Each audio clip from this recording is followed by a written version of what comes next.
10 સંખ્યાનો સરેરાશ 7 છે. જો બધી જ સંખ્યાને 12 થી ગુણવામાં આવે તો સરેરાશ શોધો. થોડોક અલગ ટાઈપનો છે દાખલો. સરેરાશ ઇઝ ઇક્વલ ટુ કુલ પદ અપન કુલ સરવાળો અપન કુલ પદ. 10 સંખ્યાનો સરેરાશ 7 છે. હવે 10 સંખ્યા 10 અહીંયા રાખી દો, સરેરાશ 7 અહીંયા રાખી દો, તો કુલ સરવાળો થશે 10 સંખ્યાનો કુલ સરવાળો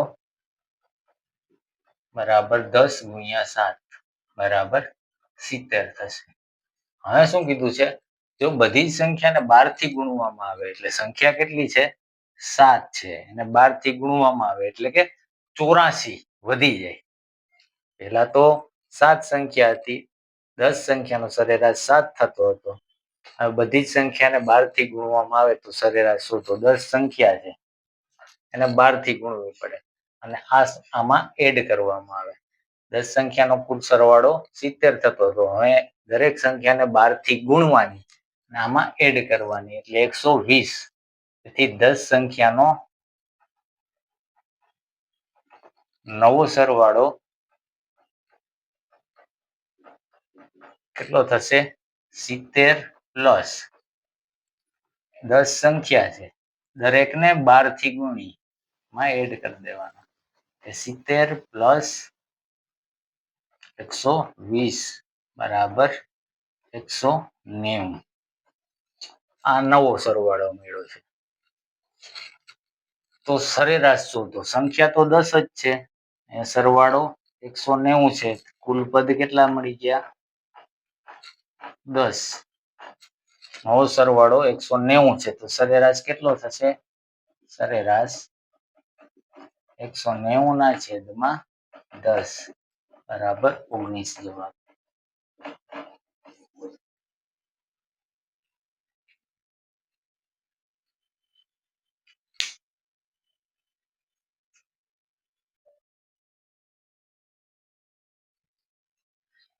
એક ક્લાસરૂમમાં 30 છોકરા અને 20 છોકરીઓ છે. છોકરાઓની સરેરાશ ઉંમર 25 છે, છોકરીઓની સરેરાશ ઉંમર 23 છે. તો ક્લાસના બધા જ વિદ્યાર્થીઓની સરેરાશ ઉંમર શોધો. એટલે આમાં શું કરશું? 30 છોકરા અને 20 છોકરીઓ એટલે કુલ 50 વિદ્યાર્થી થઈ જશે ક્લાસમાં. તો પણ છોકરાઓની કુલ ઉંમરનો સરવાળો અને છોકરીઓની કુલ ઉંમરનો સરવાળો બંનેનો સરવાળો લઈ અને 50 થી ભાગતા સરેરાશ ઉંમર મળશે. તો પહેલા સરેરાશનું સૂત્ર સરેરાશ ઇક્વલ ટુ કુલ સરવાળો અપન કુલ પદ. હવે અહીંયા શું આપેલું છે? 30 છોકરા અને સરેરાશ ઉંમર કેટલી છે? 25. એટલે 25 તેરી 75 એટલે 30 છોકરાઓની કુલ ઉંમરનો સરવાળો 25 ગુણ્યા 30 એટલે સરેરાશ ગુણ્યા કુલ પદ થશે. તેથી 30 છોકરાઓની ઉંમરનો સરવાળો બરાબર કુલ પદ ગુણ્યા સરેરાશ. કુલ પદ એટલે છોકરાઓની સંખ્યા કેટલી આપેલી છે? 30 અને સરેરાશ કેટલો આપેલો છે?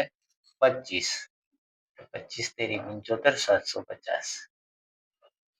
એવી જ રીતે છોકરીઓ કેટલી આપેલી છે? 20. 20 છોકરીઓની ઉંમરનો સરવાળો બરાબર કુલ પદ ગુણ્યા સરેરાશ. કુલ પદ એટલે છોકરીઓની સંખ્યા કેટલી છે? 20. આ 20 ગુણ્યા સરેરાશ કેટલો છે છોકરીઓનો? 23. 460.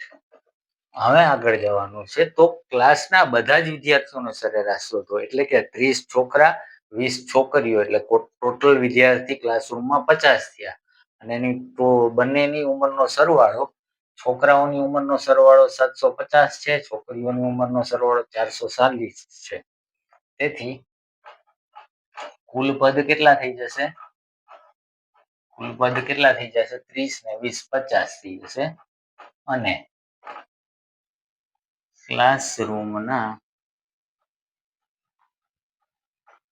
વિદ્યાર્થીઓની એટલે કે છોકરા અને છોકરીઓની ઉંમરનો સરવાળો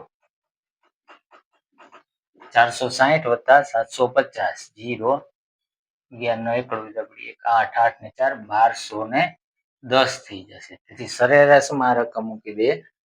કુલ સરવાળો કેટલો છે? 1210 છેદમાં કુલ પદ કેટલા છે? 50. 5 દુ 10 5 ચોક 20.5. આ જવાબ આવી જાય. આવી ગયો.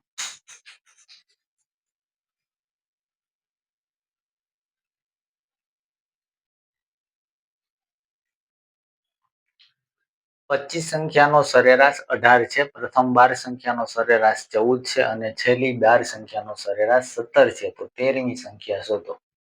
આપણને ખ્યાલ જ છે સરેરાશનું સૂત્ર સરેરાશ કુલ સરવાળો અપન કુલ પદ. હવે આપેલી રકમમાંથી સૂત્રમાં મૂકતા 25 સંખ્યાનો સરેરાશ 18 છે, એટલે સરેરાશ 18 આપેલ છે. સંખ્યા 25 છે એટલે કુલ પદ 25 છે. તેથી કુલ સરવાળો મળશે 25 ગુણ્યા 18. કુલ સરવાળો બરાબર સરેરાશ ગુણ્યા કુલ પદ ચોકડી ગુણાકાર. સરેરાશ કેટલો છે? 18. કુલ પદ કેટલા છે? 25. 450. કેટલા પદનો સરવાળો છે? 25 સંખ્યાનો. 25 સંખ્યાનો સરવાળો કેટલો છે? 450. હવે શું કીધું છે? પ્રથમ 12 સંખ્યાનો સરેરાશ 14 છે. તો આ સૂત્ર મુજબ પ્રથમ 12 સંખ્યાનો સરવાળો બરાબર સરેરાશ ગુણ્યા કુલ પદ. સરેરાશ કેટલો આપ્યો છે? 14 અને કુલ પદ કેટલા છે? 12. 169. પ્રથમ 12 સંખ્યાનો સરેરાશ સરવાળો આવ્યો 169. હવે છેલ્લી 12 સંખ્યાનો સરેરાશ 17 છે. તો છેલ્લી 12 સંખ્યાનો સરવાળો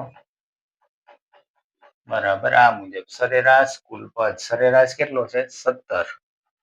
કુલ પદ કેટલા છે? 12.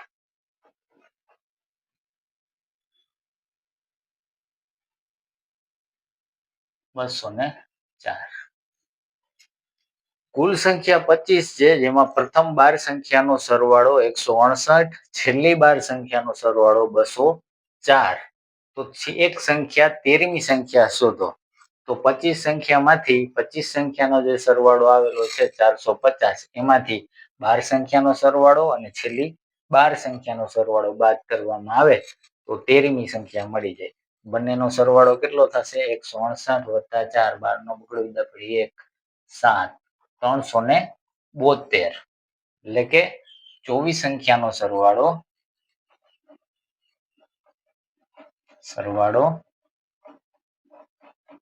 372 થાય છે. જ્યારે 25 સંખ્યાનો સરવાળો 450 થાય છે. તો છેલ્લી એક સંખ્યા વધી 13મી, એનો 450 માંથી 372 બાદ કરતા 13મી સંખ્યા is equal to 450 minus 372.